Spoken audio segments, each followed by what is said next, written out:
The temperature gauge hit the red zone about 40 miles past Rawlins. I noticed it climb for maybe 10 minutes before that, but I kept telling myself it was fine. Probably fine. The Corolla had gotten me through 3 states already, and I figured it could handle one more stretch of Wyoming interstate before I stopped for the night. I was wrong about that. When steam started curling out from under the hood, I eased onto the shoulder and watched my phone signal drop from 2 bars to 1. Then it just sat there. 1 bar. I tried pulling up a map anyway, but the loading wheel spun and gave me nothing. I hadn't slept more than 4 hours the night before, maybe 5 the night before that.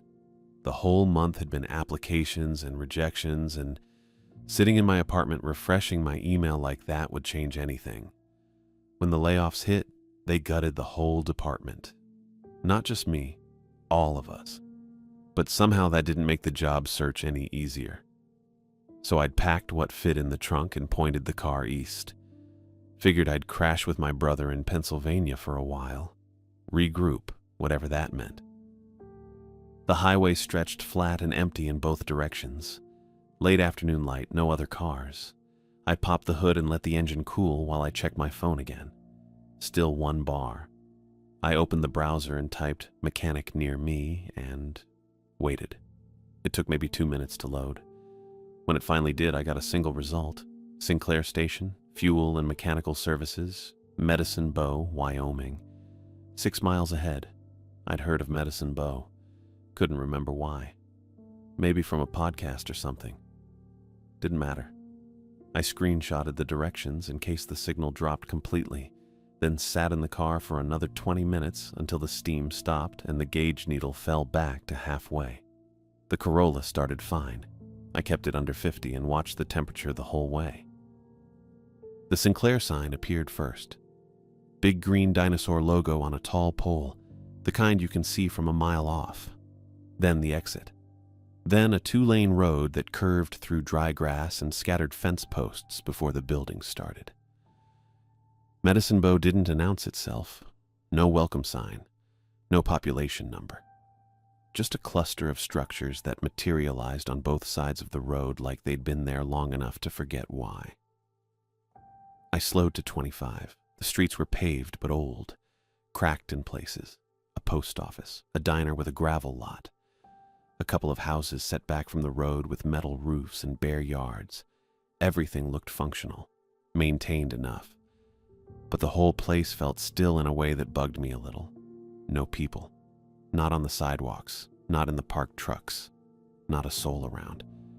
I passed a building that might have been a town hall, then a cafe with a wooden sign that just said, "Open." The lights were on inside, but I didn't see anyone through the windows. The Sinclair station sat at the far end of town. Single story, white walls, 2 pumps out front and a garage bay on the side with the door rolled halfway up. I pulled into the lot and parked near the entrance. When I killed the engine, the silence felt heavy.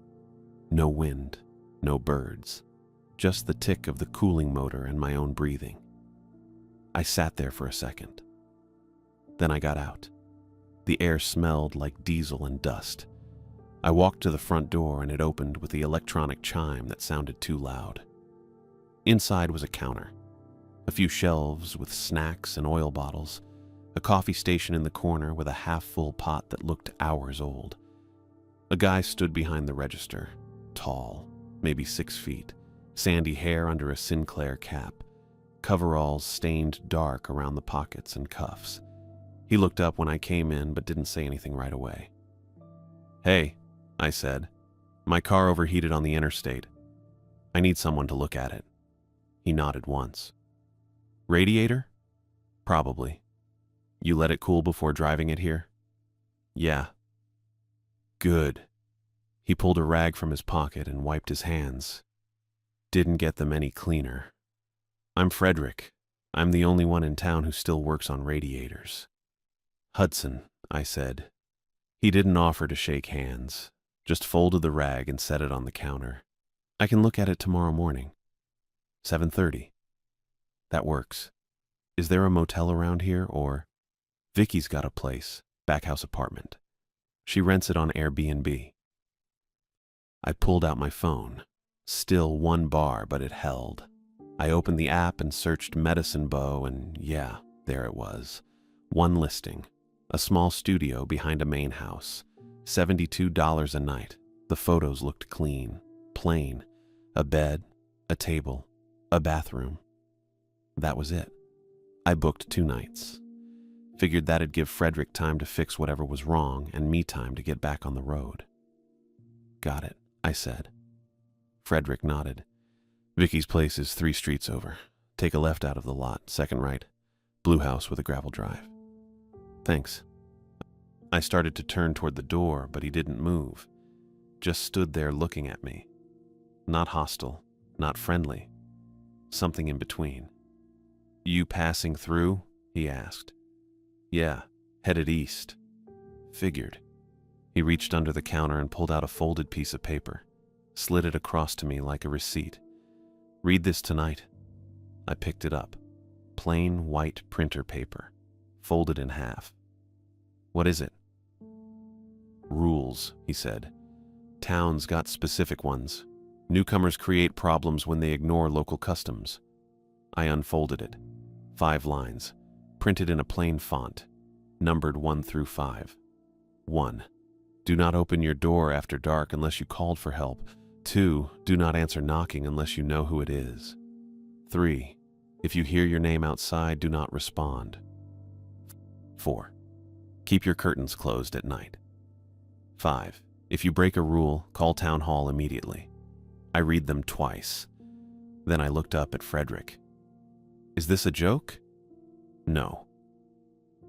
Okay. I waited for him to smile or clarify or something. He didn't. Just stood there. What happens if I don't follow them?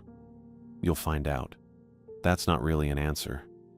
It's the one I've got. I folded the paper again. It felt absurd, like some kind of small-town hazing thing. But Frederick's face stayed flat and serious, and I didn't have the energy to push it.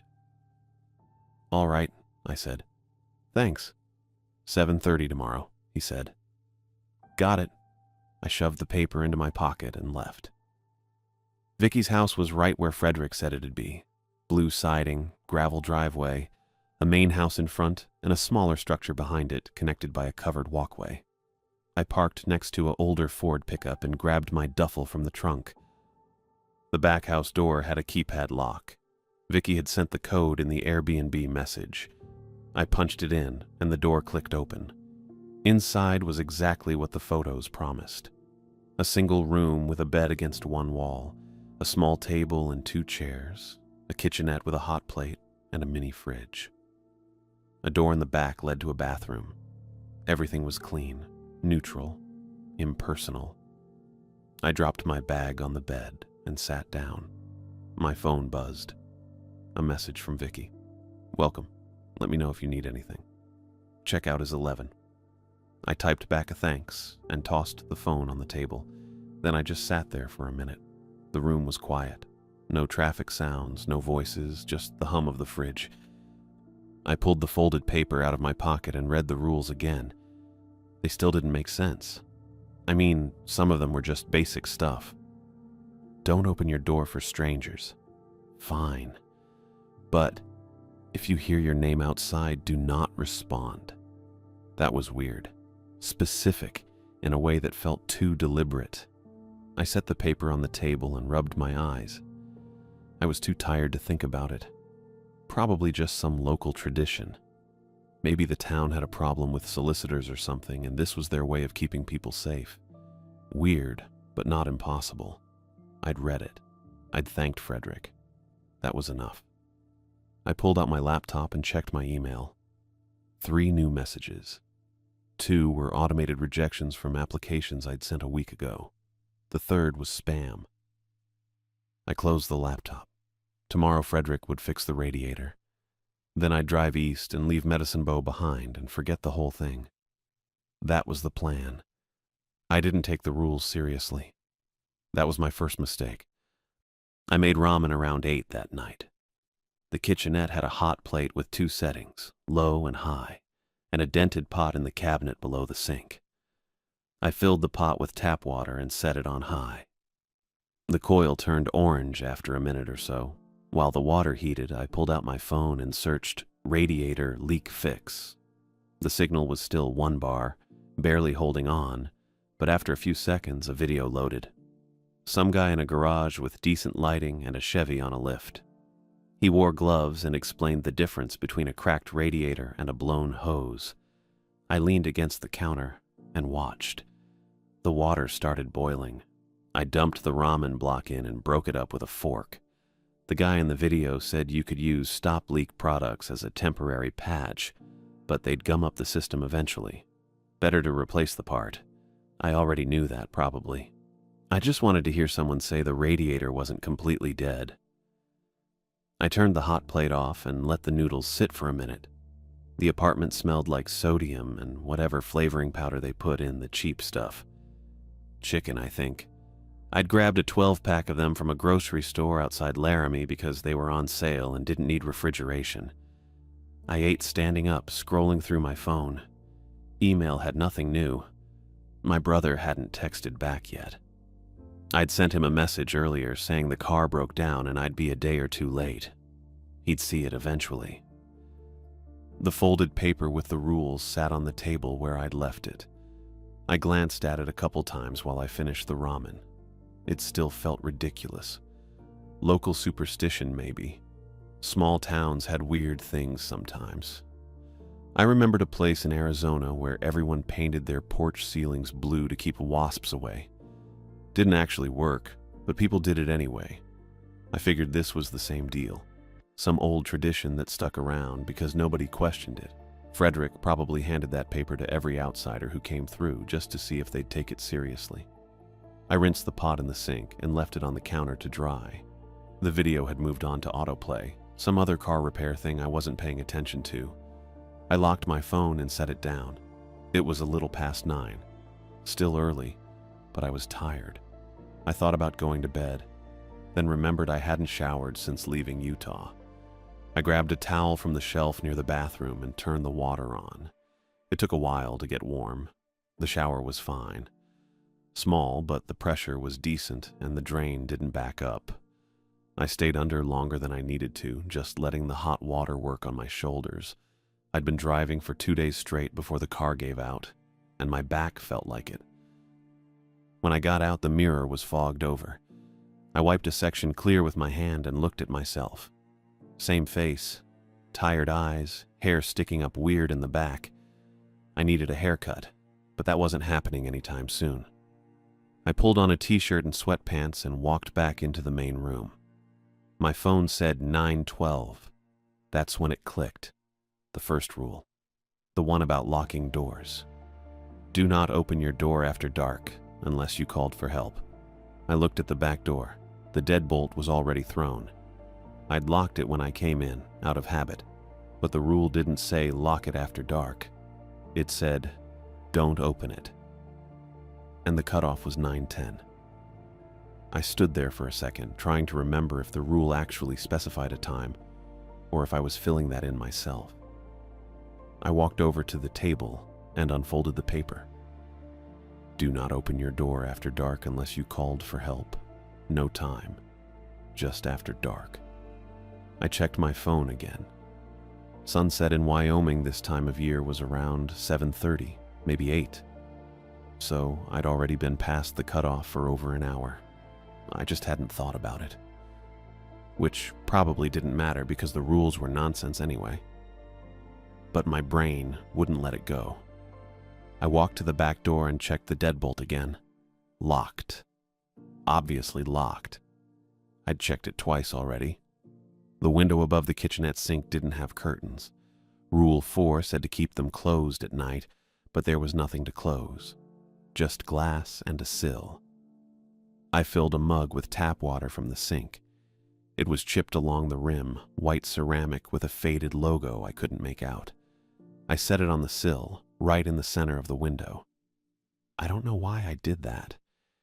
It felt like the kind of thing you were supposed to do. Old superstition stuff. Leave water out. Maybe it helps. Maybe it doesn't. Probably it just sits there and gets dusty. I stepped back and looked at the mug for a second, then felt stupid and went to sit on the bed. My laptop was still in my bag. I thought about pulling it out, checking if the Airbnb had Wi-Fi, but I didn't feel like it. Instead, I lay back and stared at the ceiling. It was textured, that popcorn kind they don't do anymore because of asbestos or something. The room was quiet. No traffic sounds, no neighbors, nothing. Just the hum of the mini fridge in the corner. I closed my eyes. At 10:37, someone knocked on the back door. 3 knocks. Slow. Spaced evenly, maybe 2 seconds apart. They weren't loud, but they weren't soft either. Deliberate. Close to the frame, like whoever it was had their knuckles right up against the wood. I sat up fast. Heart doing that thing where it kicks into second gear before your brain catches up. The knock stopped. I stayed on the bed, listening. My phone was on the table. The room was dark except for the glow from the window above the sink, streetlight or moon or something outside. Nobody knocked at 10:30 at night unless something was wrong. I stood up and walked toward the door. My hand was halfway to the knob when I stopped. The second rule, do not answer knocking unless you know who it is. I pulled my hand back. "Hello?" I said. Not loud, just enough to carry through the door. No answer. I waited. My pulse was still up and I could feel it in my throat. This was stupid. It was probably Vicky. Maybe she needed something. Or Frederick. Or someone else from town with an actual reason to be here. But nobody answered. I stepped closer to the door, trying to look through the peephole. It was one of those cheap brass ones, the kind that distorts everything. I could see the covered walkway outside, dim and empty. No shapes, no movement. I stepped back. The knocking came again. 3 more. Same rhythm, same spacing, but not in the same spot. Higher up, maybe, or further to the left. I couldn't tell exactly, but it was different. Like whoever was out there had moved along the doorframe and tried again. I didn't move toward the door this time. My phone was still on the table. I grabbed it and unlocked the screen. 1 bar. I opened the browser and typed Medicine Bowtown Hall phone number. The page took forever to load. The little spinning wheel just sat there, mocking me.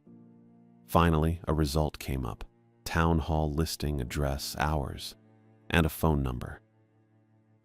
I dialed it. It rang 4 times, then clicked over to a recording. A woman's voice, flat and professional. "You've reached the Medicine Bowtown Hall. Our office hours are Monday through Friday, 9 a.m. to 4 p.m. If this is an emergency, please contact County Dispatch at..." I didn't write down the other number. I just stood there, holding the phone to my ear, listening to the recording loop back to the start. While it played, the knocking came again. Not 3 this time, just 2. Slow, lower on the door, near the bottom hinge maybe. Whoever was out there had moved again. I ended the call and set the phone down on the table. My hands were shaking a little. Not a lot, just enough to notice. I pulled the folded paper toward me and read through the rules again. Do not open your door after dark unless you called for help. I hadn't opened it. Do not answer knocking unless you know who it is. I didn't know who it was, so I hadn't answered. Technically, I'd said hello, but I didn't open the door. That had to count. The third rule was about hearing your name outside. Nobody had said my name. I looked at the door. Still closed. Deadbolt still thrown. I walked to the window above the sink and looked out. The mug of water sat where I'd left it. Outside, I could see part of the gravel driveway and the side of Vicky's main house. A porch light was on over there, yellow and dim. No movement, no people. I stepped back from the window and sat down at the table. The knocking didn't come again. I waited. 5 minutes. 10. Nothing. My brain kept trying to come up with explanations. Someone got the wrong address. Someone was messing with me. Kids, maybe. Though I hadn't seen any kids in town. Frederick, testing me to see if I'd follow the rules. None of it felt right. I sat there in the dark, listening to the hum of the fridge and the sound of my own breathing, and I realized the rules probably weren't a joke. Something was out there. I didn't know what. But it had knocked on my door 3 separate times, moving each time, and it hadn't said a word. I stayed inside, didn't open the door, didn't look through the peephole again, and I started thinking maybe Frederick had a reason for handing me that paper. I woke up to sunlight coming through the window above the sink. 6:42, according to my phone. The mug of water was still there on the sill. I'd half expected it to be gone or knocked over or something, but it just sat there catching light. The door was still locked. No scratches on it that I could see. No marks. I got dressed and checked the peephole one more time before unlocking the deadbolt. The walkway outside looked completely ordinary. Gray concrete, a little dusty, the main house sitting there with its blue siding and quiet windows. My Corolla parked next to Vicky's truck. That bothered me more than it should have. Morning made Medicine Bow look normal again, which unsettled me more than it reassured me. Like the whole thing reset when the sun came up. I kept thinking about the knocking. 3 knocks, then 3 more from a different spot, then 2 down low near the hinge. Something that moved. Something that never said a word. But now everything looked fine. I grabbed my phone and wallet and locked the door behind me. The air smelled clean, cold but not freezing. It was probably mid-40s, decent for late October. I walked back toward the main street, past the post office and the houses with their metal roofs. A pickup truck rolled by, going maybe 20 miles per hour. The driver didn't wave or look over, just kept going. I spotted the cafe I'd seen yesterday. The Virginian Hotel, according to the sign painted above the door. Not really a hotel anymore, I figured. Just the cafe part still operating. The wooden open sign hung in the window, and I could see a few people inside through the glass. I went in. The place was small, maybe 10 tables, half of them occupied. A counter along the back with stools. Everything looked old but clean. Wood paneling on the walls, framed photos of the town from decades ago, a ceiling fan turning slow overhead. It smelled like coffee and bacon grease. A woman about my age came over with a menu. Dark auburn hair pulled back in a ponytail, freckles across her nose, wearing a diner uniform with a white apron. She smiled the kind of smile you give to travelers passing through. "Morning," she said. "Just you?" "Yeah." She gestured to a 2-top by the window. I sat. She set the menu down and pulled out a notepad. "Coffee? Please." She walked off and came back 30 seconds later with a white ceramic mug and a pot. Poured it without asking if I wanted room for cream. I didn't care.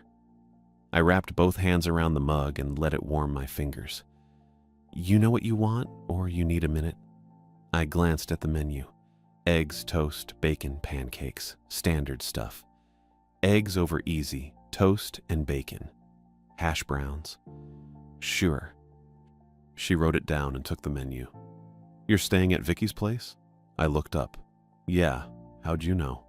"Small town." She shrugged. "Frederick mentioned you yesterday. Said your car overheated." "Right." I sipped the coffee. It was hot and strong and tasted fine. "He's looking at it this morning. He'll get it sorted." She tucked the notepad into her apron pocket. "I'm Anna, by the way." "Hudson." "Well, welcome to Medicine Bow, Hudson. Food'll be out in a few." She walked back toward the kitchen. I sat there drinking coffee and looking out the window at the empty street. A couple came in and sat at the counter. Anna brought them coffee without asking. They ordered without looking at menus. Everyone seemed normal. Calm. Like last night didn't happen. Anna came back with my food maybe 10 minutes later. Eggs cooked right, bacon crispy, toast with butter already spread on it. Hash browns golden and salted. I started eating. She refilled my coffee without me asking. You heading out today? She asked. Depends on the car. Probably tomorrow. She nodded, hesitated. Then she set the pot down on my table and leaned in a little, lowering her voice. Frederick gave you the paper, right? I stopped chewing, swallowed. The rules? Yeah, he did. Okay, good. She glanced toward the couple at the counter, then back to me. People get careless with screens. I blinked. Screens? Phones, laptops. The blue light shows through curtains at night and people forget that counts. She said it carefully, like she was trying not to sound crazy. Just make sure your curtains are closed if you're using anything with a screen after dark. That's all. I set my fork down. The rules didn't mention that. It's part of Rule 4. Keep your curtains closed at night. Doesn't matter what the light source is. She picked up the coffee pot again. A lot of travelers don't think about it. They close the curtains, but then they're on their phone in bed, and the glow comes through the fabric. It's not thick enough to block it. I looked at her. She looked back, totally serious. Okay, I said. Thanks. She nodded like I'd just agreed to something reasonable. Let me know if you need anything else. She walked off. I sat there staring at my eggs. Part of me wanted to laugh. Part of me wanted to pack up and leave the car behind and hitch a ride out of here. But I just kept eating. The eggs were good, the toast was fine. The bacon was exactly what bacon should be. I nodded like I understood while still filing it under small-town weirdness. Maybe everyone here bought into some local superstition. Maybe it was a prank they played on outsiders. Maybe they were all in on it, and Frederick and Anna had some bet going about how long it'd take me to freak out. But the knocking last night didn't feel like a prank. I finished breakfast, left a $10 bill on the table, and walked out. The Sinclair station looked the same as yesterday. 2 pumps, white walls, garage bay with the door rolled all the way up now. My Corolla was already inside. Hood popped, Frederick standing next to it with a work light clipped to the frame. I walked into the bay. It smelled like motor oil and old concrete. Frederick glanced over. Morning, he said. Morning. He turned back to the engine. Radiator's fine. Hose cracked. I stepped closer. He pointed with a wrench at a black rubber hose running from the top of the radiator. There was a split maybe 2 inches long, dried coolant crusted around the edges. Upper radiator hose, he said. Clamps worn too. That's why it blew. Can you fix it? Already ordered the parts. Should be here in an hour. He set the wrench down on a rolling tray. $40 part, $20 for labor. I'll have it done by noon. That's it? That's it. I let out a breath I didn't know I was holding. Thanks. You get settled at Vicky's, okay? Yeah, place is fine. He nodded, picked up a rag and wiped his hands. I stood there for a second, trying to figure out how to bring it up. So, I said, the rules. Frederick didn't look up, just kept wiping his hands. Is that a real thing, or... It's real. Okay, but what does that mean? I tried to keep my tone light, like I was joking, like I wasn't actually asking. What happens if someone breaks them? They get a fine or something? Frederick tossed the rag onto the tray. He looked at me then, and his face didn't change. No humor, no irritation, just flat. You didn't open the door last night. It wasn't a question. I stared at him. How did you... Because you're still here. He turned back to the engine. And you're not acting like someone who saw something they shouldn't have. My stomach dropped a little. Someone knocked. I figured.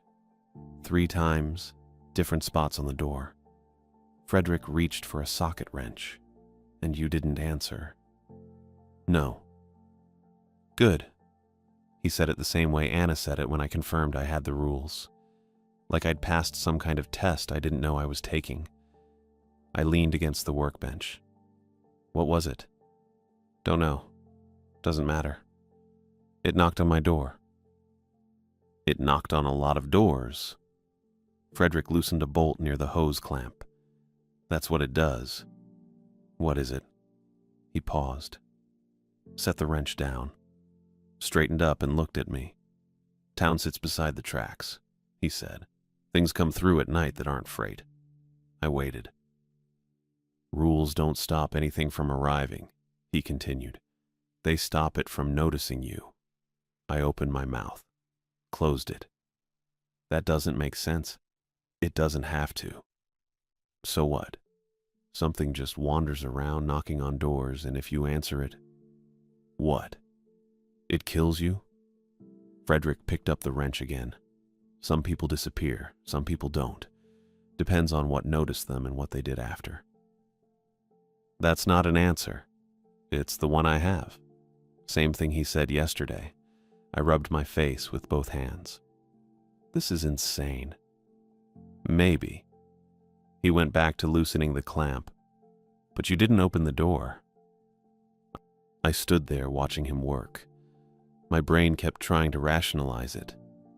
Someone messing with me, a person, not a thing. Maybe a drifter or someone with a mental illness who wandered through town at night. That made more sense than whatever Frederick was implying, but the knocking moved. 3 knocks in one spot, 3 in another, 2 down low. A person could do that. A person could absolutely do that. Except no person I'd ever met would knock like that and never say a word. Never call out a name or ask a question. Just knock and move and knock again. Is it every night? I asked. No. Is it random? Seems like it. How long has this been happening? Frederick shrugged. Long as I've been here. Longer, probably. And people just live with it. People follow the rules. He glanced at me. The ones who don't stay long. I latched onto that, decided it was about attention. Whatever was out there, person, animal, something else, it responded to certain triggers. Opening doors, answering knocks, showing light through windows. If you didn't give it a reason to focus on you, it moved on. That made sense. Kind of. I could work with that. So if I just keep the curtains closed and don't open the door, I'm fine. Long as you follow all 5 rules, yeah. What about extra locks? Or putting something in front of the door? Frederick looked at me for a long moment. You can do that if it makes you feel better. But it won't help. Didn't say that. You didn't say it would either. He turned back to the engine. Parts will be here soon. You can wait inside if you want. There's coffee. I stood there a few more seconds, then walked into the front part of the station. Poured myself a cup of coffee from the half-full pot. It tasted burnt. I sat on the bench by the window and stared out at the empty street. I convinced myself I could improve my odds by adding extra security. A chair wedged under the door handle. Maybe check if Vicky had an extra lock I could install. Keep my phone charged and the town hall number ready to dial. It was about attention. Frederick basically confirmed that, so I'd make sure nothing had a reason to notice me. I figured if I was stuck here another night, I could at least do something about the door situation. Frederick had my car until noon. I walked back to the studio, grabbed my wallet and keys, and drove the Corolla, still smelling faintly of coolant and hot metal, back toward the interstate. Rawlins was about 40 miles west. Big enough for a Walmart or a hardware store, somewhere that sold actual locks. The drive took maybe 50 minutes. The road stretched flat and empty, broken only by fence posts and the occasional ranch house set back from the highway. I passed one truck going the opposite direction. That was it. Rawlins had that same High Plains look as Medicine Bow, just bigger. Wider streets, more buildings, a couple fast food places near the exit. I spotted the Dollar General first, pulled into the lot and killed the engine. Inside smelled like cardboard and floor cleaner. Fluorescent lights hummed overhead. I walked past aisles of cleaning supplies and snack food until I found the home improvement section in the back corner. Not much there. batteries, extension cords, a pegboard display with door hardware hanging from metal hooks. I grabbed a motion-activated light, the cheap kind that runs on batteries, $10, and a door chain, the kind you screw into the frame so you can crack the door without opening it all the way, $4. Not fancy, but it'd work. The cashier was young, maybe early 20s, with long black hair and a name tag that said Becky. She scanned the light and the chain without looking up. "Find everything okay?" she asked. "Yeah," I said. She told me the total, $15 and change. I paid cash and she handed me the receipt, already looking past me toward the door. Nobody else in line. I grabbed the bag and left. The drive back felt faster. I kept the receipt in my pocket and didn't think about much. I got back to the studio around 2 in the afternoon. The sun was high and bright, the kind of light that made everything look washed out and ordinary. I unlocked the door, dropped the bag on the table, and pulled out the motion light first. It came in one of those plastic clamshell packages that's impossible to open without scissors. I dug through the kitchenette drawers until I found a steak knife and sawed through the edge. The light was white plastic, smaller than I expected, with a sensor eye on the front and a little bracket on the back. Instructions said it needed 3 AA batteries. I checked the drawer again. No batteries. I'd have to grab some later, or maybe Vicky had extras. The door chain was easier, just 2 pieces, bracket and slider, with screws in a tiny plastic bag taped to the cardboard. I opened my phone and searched how to install door chain. The video that loaded showed a guy with a drill and a level doing it in under 3 minutes. I didn't have a drill. But the wood around the door frame looked soft, old. I grabbed the steak knife again and used the tip to start pilot holes where the screws needed to go. It worked. Took longer, but it worked. I lined up the bracket on the door frame first, about chest height, and drove the screws in by hand using a quarter from my pocket. The threads bit into the wood and held. Then I did the slider piece on the door itself, making sure it lined up when the door was closed. Took me maybe 20 minutes total. When I was done, I opened the door, slid the chain into place, and pushed. The door stopped after 3 inches, chain pulled tight, exactly how it was supposed to. I stood there looking at it for a second.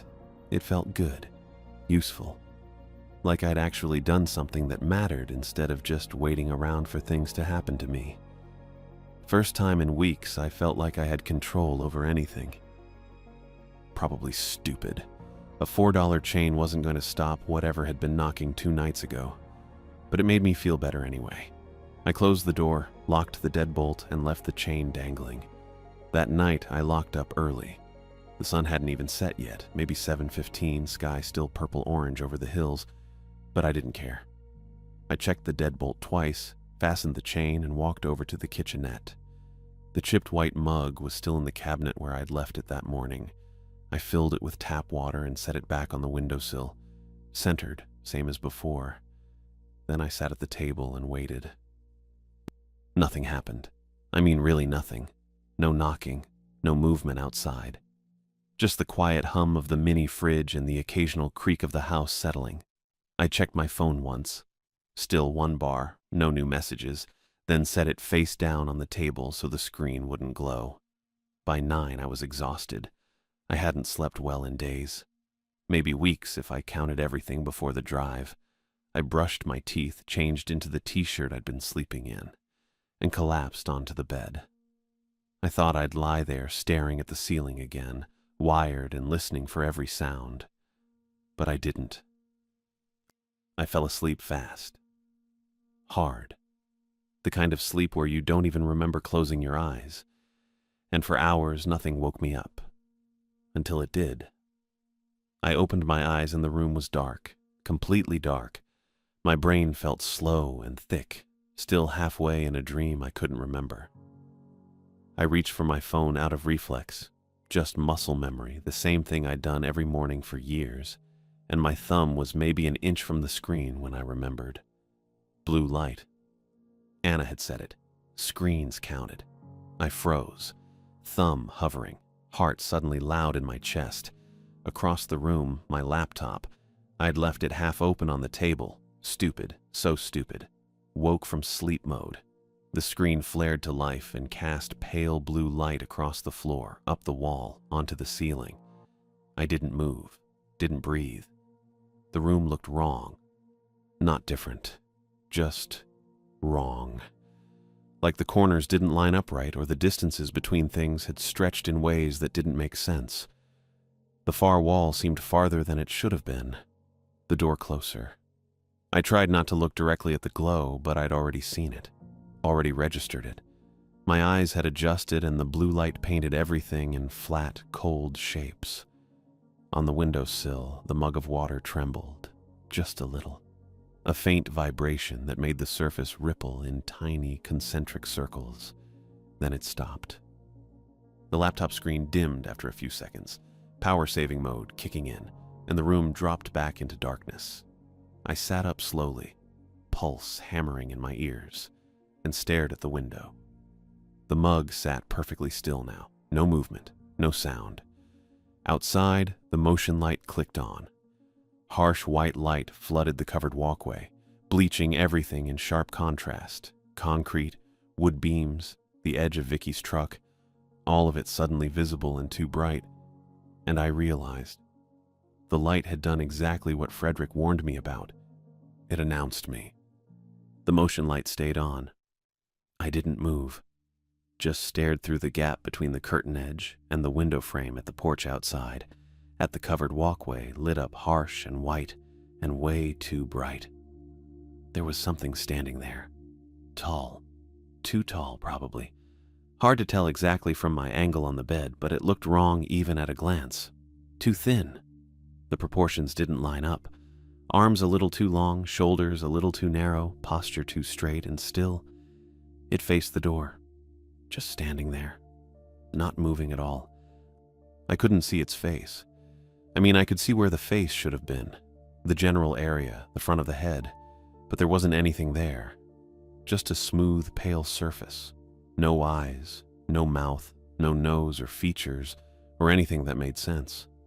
My brain tried to fill in details anyway.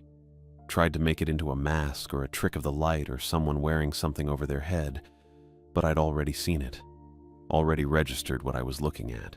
It was just standing there, facing the door, waiting. I dropped. Straight off the bed onto the floor, knees hitting the old wood hard enough to hurt. I didn't think about it. Just moved. My phone was still on the nightstand and I didn't grab it. The rules were on the table and I couldn't remember which one applied. Don't open the door, don't answer knocking, don't respond to your name, keep curtains closed. If you break a rule, call town hall. I'd already broken one. The laptop, the screen, the blue light. My chest felt tight, heart hammering too fast. I pressed my back against the side of the bed frame and tried to remember if there was a rule about train horns. Frederick had mentioned it. Something about a false train horn. Don't go outside if you hear it. That was it. Don't go outside. I hadn't heard a train horn. The laptop screen was still glowing on the table. Pale blue light painting the ceiling and the wall and the edge of the kitchenette. I could see it from the floor. Could see the glow stretching across the room and hitting the window where the curtain didn't quite cover the frame. I squeezed my eyes shut, forced myself to breathe slower.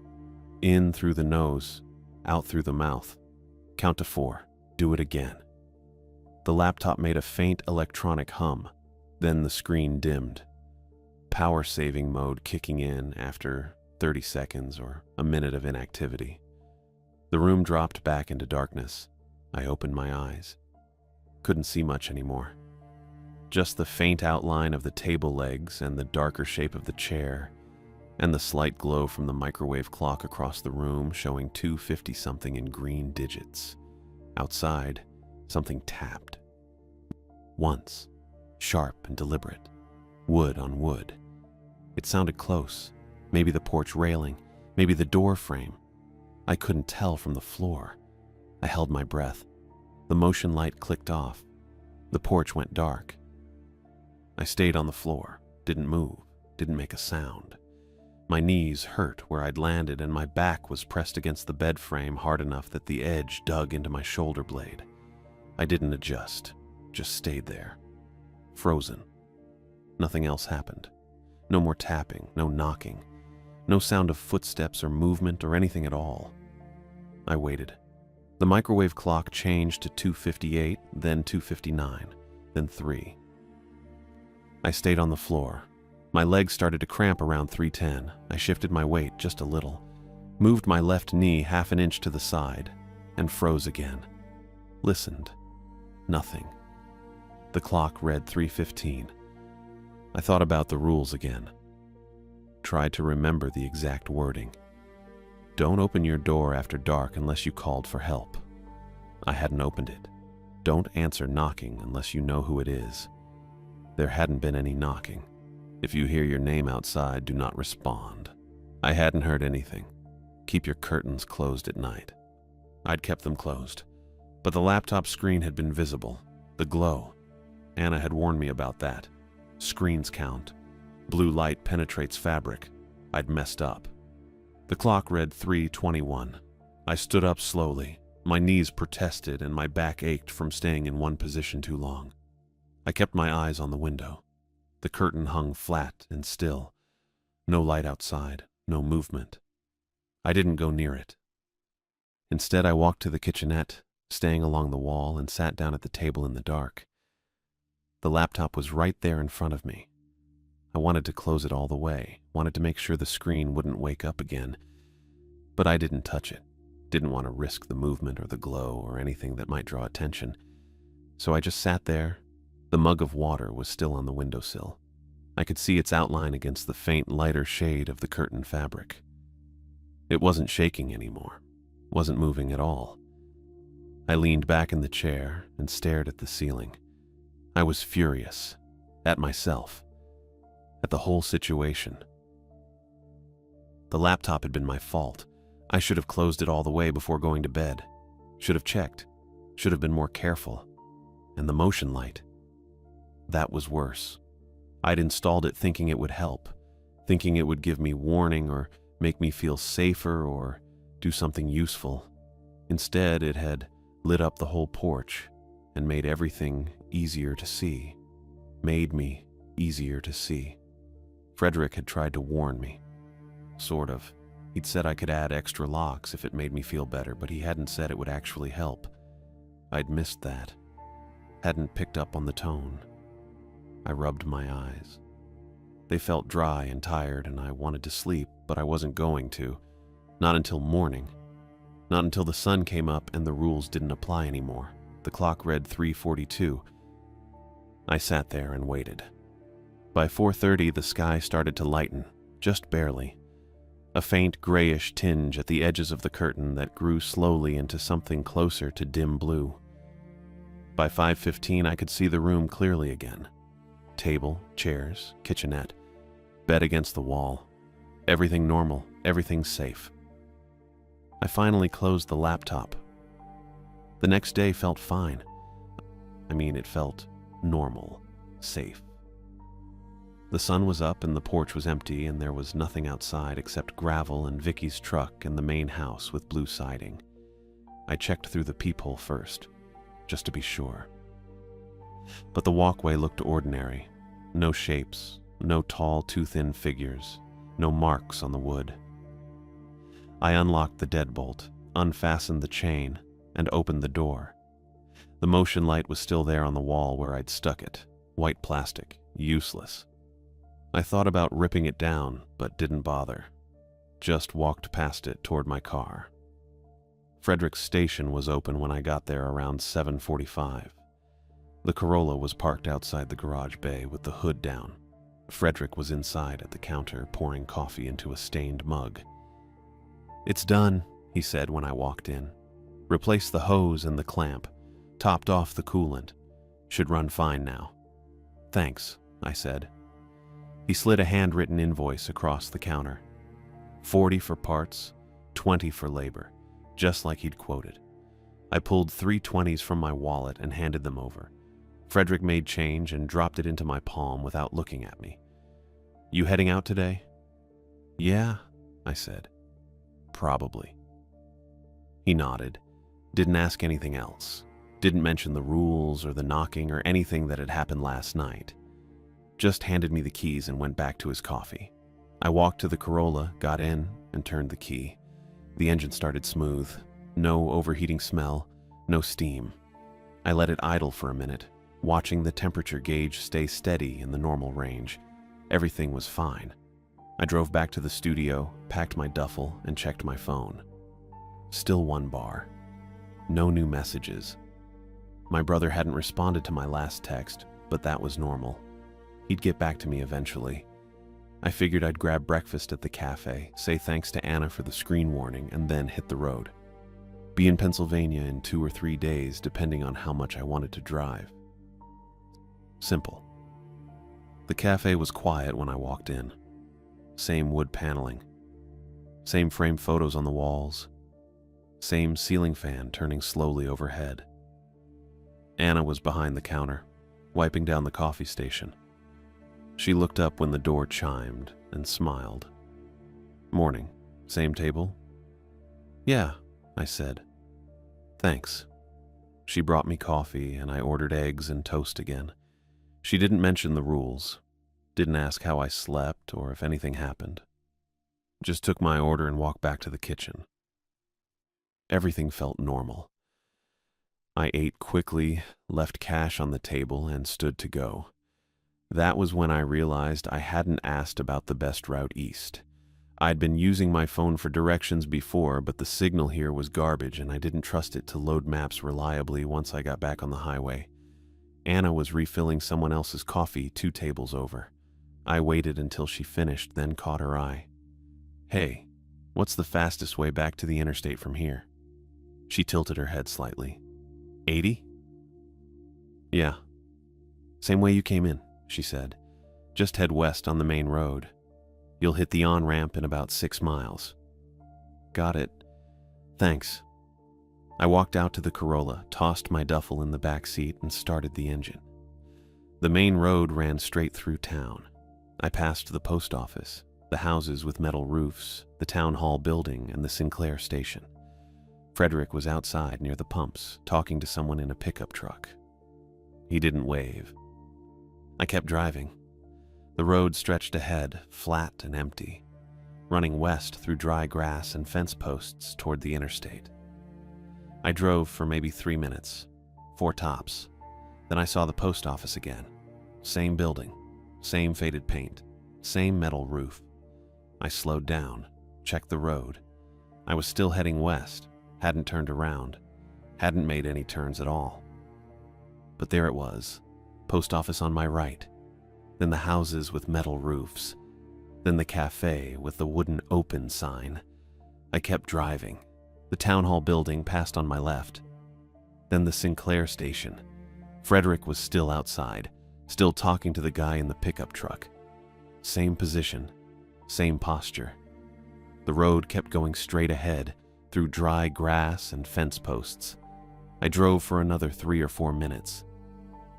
The post office appeared again. I pulled over, put the car in park, sat there staring at the same faded paint and metal roof I'd just passed twice. My hands were shaking a little. I gripped the wheel tighter. Okay. I'd gotten turned around somehow, missed a turn or taken a wrong street or something. Small towns were confusing. Streets didn't always make sense. I pulled out my phone. 1 bar. I opened maps and waited for it to load. The spinning wheel appeared, kept spinning. Nothing loaded. I tried again. Same result. I set the phone down and looked at the road ahead.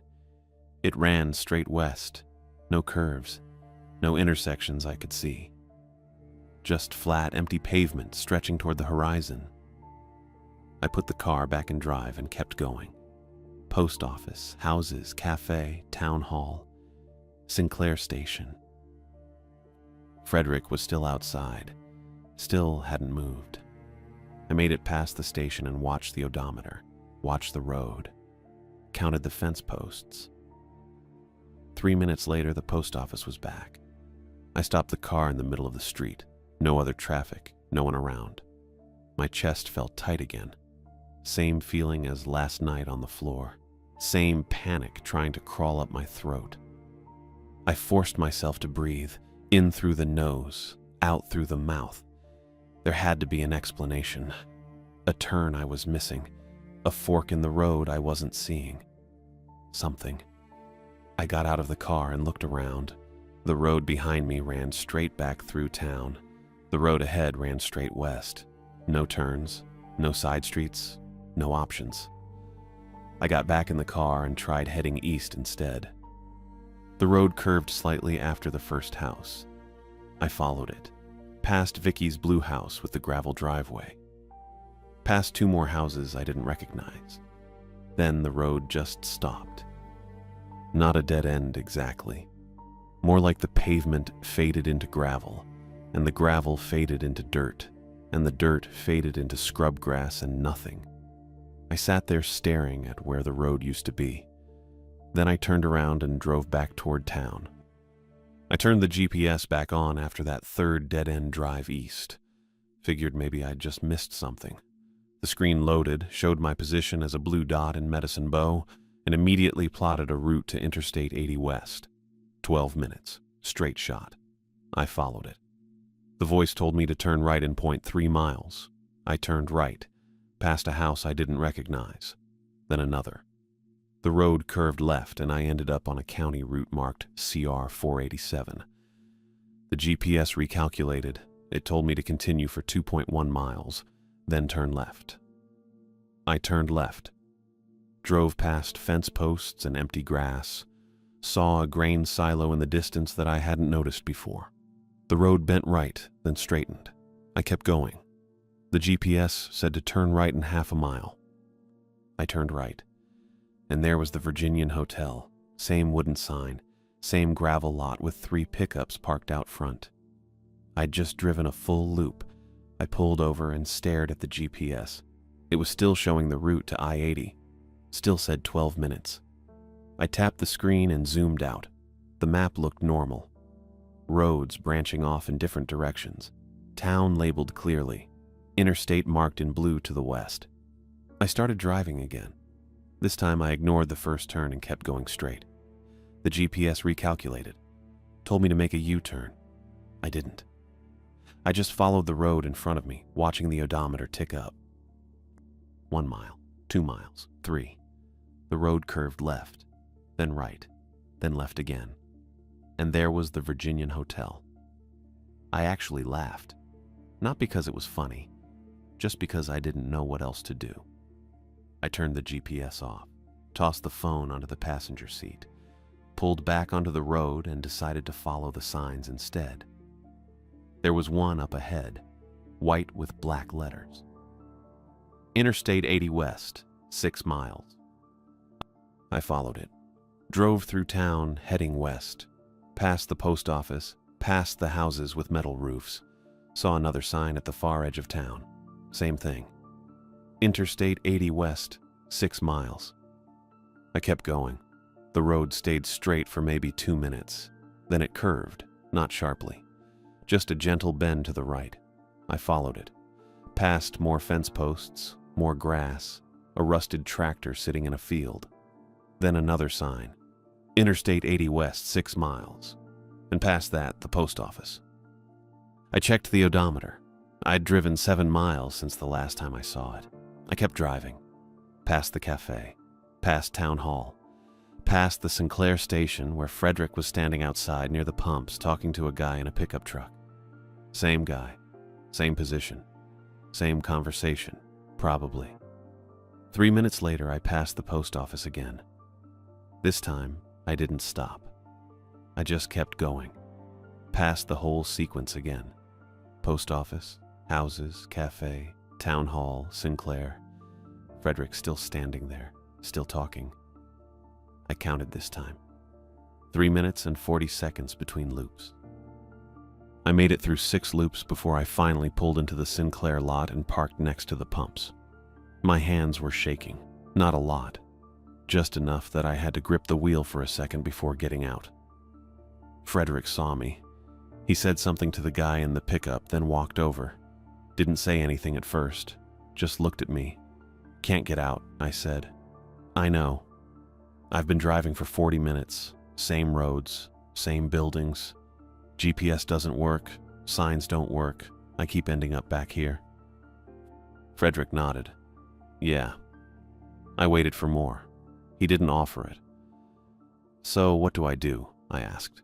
He glanced back toward the garage, then at me. "Town doesn't hold people with barriers, doesn't block the roads or lock the gates. Holds them with habit, with timing. I don't know what that means.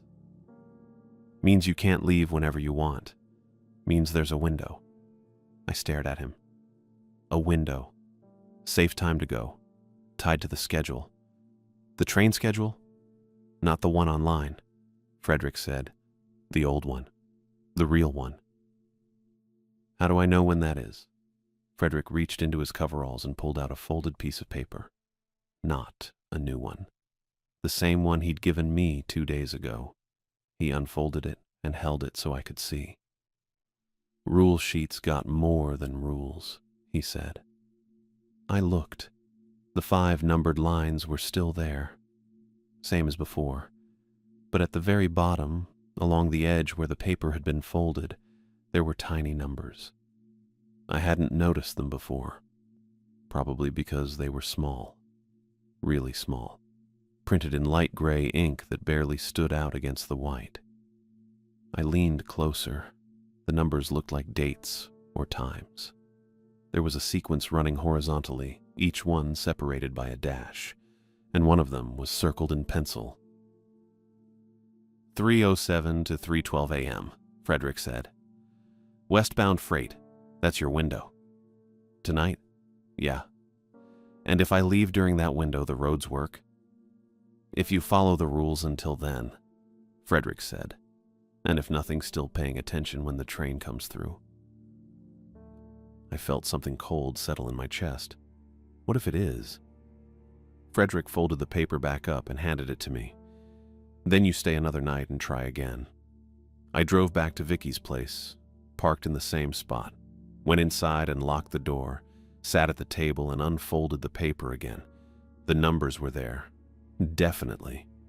I hadn't imagined them. They were printed in a font so small I had to squint to read them, but they were there.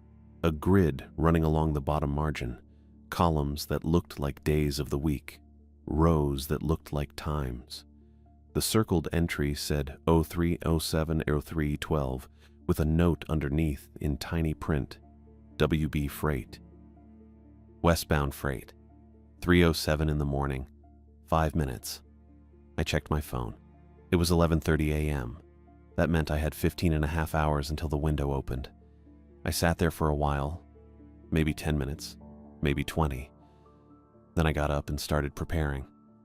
First thing I did was take down the motion light. I'd already removed it from the porch last night after realizing it had announced me, but I'd left it sitting on the kitchenette counter. I picked it up now, opened the back panel, and pulled out the batteries I'd bought at the Dollar General that afternoon. Then I walked outside, unscrewed the bracket from the door frame, and brought the whole thing back inside, dropped it in the trash can under the sink. Next, I checked the door. Deadbolt worked. Chain was fastened. I tested it twice to make sure. Then I went to the window. The mug of water was still there from this morning. I dumped it out, rinsed it, filled it again, and set it back on the sill. Centered. Same as before. I closed the curtains, checked that there were no gaps, no light coming through. Then I grabbed my laptop and phone, shut the laptop completely. Not sleep mode, full shutdown. Held the power button until the screen went black, and stayed black. I put it in my duffel bag and zipped the bag closed. The phone I turned face down on the table. Then I changed my mind and put it in the duffel too. I sat back down, checked the time on the microwave. 11:53 a.m., 15 hours to go. I didn't leave the apartment, didn't go to the cafe, didn't walk around town. I just stayed inside and waited. At some point, I ate. Ramen again. Same dented pot, same hot plate. I didn't taste it. At 7 p.m., I checked the deadbolt. Still locked. I fastened the chain even though it was already fastened. At 8:15, the sun went down. I watched the light fade at the curtain edges until it was gone. At 9:10, I locked the door again. I know it was already locked. I just needed to check. I sat at the table in the dark. The only light was the microwave clock. Green numbers, 9:14, 9:15, 9:16. At some point, I moved to the bed, sat on the edge with my back against the wall. I didn't lie down, didn't close my eyes, just sat there, watching the room. The hours moved slowly. Microwave said 10:30, then 11, then 11:45. Midnight came and went. I kept watching. At 1:15 a.m., I heard the first train horn, distant, west of town. The same low sound I'd heard before. I didn't move. The horn sounded again, closer this time. But I didn't hear the rumble, didn't hear the tracks, didn't hear anything except the horn itself. I stayed on the bed, kept my breathing slow. The horn sounded a third time. Close, really close, like it was right outside the window. But the tracks were silent. I understood then. It wasn't a train. It was the same thing Frederick had warned me about. The imitation. The thing that sounded like a train to make you think it was safe to go outside. I lay flat on the bed, pressed my face into the pillow, held my breath. The horn didn't sound again. I waited. 1 minute, 2, 5. Nothing. At 3:04 a.m., I sat up, checked the microwave. 3 minutes until the window opened. At 3:06, the knocking started. 3 slow knocks on the back door. Same rhythm as before. Deliberate, evenly spaced. I didn't move. The knocks came again. Different spot, higher on the door. I slid off the bed onto the floor, crawled toward the kitchenette. My knee hit the table leg and I froze, but nothing outside reacted. There was a landline phone on the wall near the sink. I'd seen it when I first arrived, but figured it was dead. Probably disconnected. Most places didn't keep landlines anymore. I reached up and lifted the receiver. Dial tone. I pressed redial. Didn't know what number it would call. Didn't know if it would work. But Frederick had said to call town hall if I broke a rule, and maybe someone else had called before me. It rang once, twice. Then a voice answered. Calm, professional, female. Town hall, this is River. I didn't say anything, just held the receiver and listened. I'm here, River said. Stay on the line. The knocking stopped. I pressed the receiver against my ear, heard River breathing on the other end. Steady, unhurried. Something scraped the siding outside, long and slow, like nails or claws dragging across wood. River stayed quiet. So did I. Then at 3:08 a.m., the real train came through. I heard it before I felt it.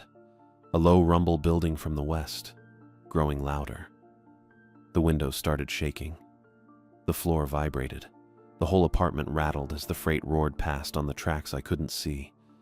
The scraping sound outside stopped. The train kept going. 30 seconds, 40. A full minute of noise and vibration. Then it faded. The rumble moved east. The shaking stopped. The line clicked. Once, then went dead. I stayed on the floor holding the receiver until 3:13 a.m. Then I hung up and crawled back to the bed. Morning came eventually. I didn't sleep, just waited until the light came back. At 7:30, I packed my duffel, checked the room one last time. The mug was still on the sill. The door was still locked. Everything looked normal. I unlocked the deadbolt, unfastened the chain, opened the door. The porch was empty. The walkway was empty. My car was parked where I'd left it. I loaded the duffel into the trunk and got in. Turned the key. The engine started smooth. I pulled up the GPS. It loaded normally. Showed the route to I-80. 12 minutes. I drove to the Sinclair station first. Frederick was inside. I paid him the $60 I still owed for the radiator hose. He took the cash and put it in the register. "Road should work now," he said. "Yeah." He looked at me for a second. Then he said, "Don't come back." It wasn't a threat, just advice. "I won't," I said. I got back in the car and followed the GPS west. Past the post office, past the houses, past the cafe and town hall and the Sinclair station. The road stayed straight. I watched the odometer. 1 mile, 2 miles, 3. No loop, no post office, just road. At 6 miles, I saw the on-ramp, Interstate 80 West, same sign I'd been following yesterday. I took it, merged onto the interstate, drove east toward Pennsylvania. Medicine Bow disappeared behind me. I still don't use motion lights. Don't keep my phone next to the bed when I sleep. Don't treat rules like they're suggestions or folklore, because I know something noticed me that first night, and I know I barely made it out. And I know if I ever give permission again, if I ever open the door or answer the knocking or let the blue light show, I won't get another window. That's just how it works.